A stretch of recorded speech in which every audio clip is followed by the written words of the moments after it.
রোজা রেখে টুথপেস্ট দিয়ে ব্রাশ করা যাবে কিনা বলেন, যাবে কি যাবে না? যাবে, কে কে হাত তুলুন তো দেখি।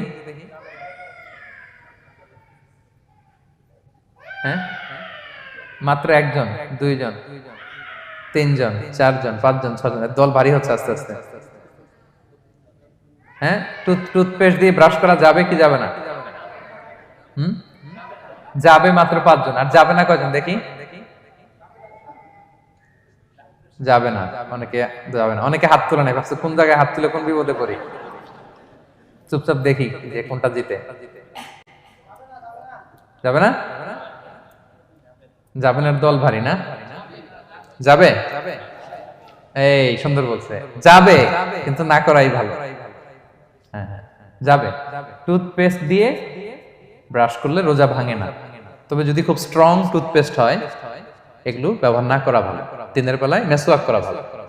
হ্যাঁ, মেসওয়াক করলে ওইটা সবচেয়ে সেফ। তবে যদি আপনি টুথপেস্ট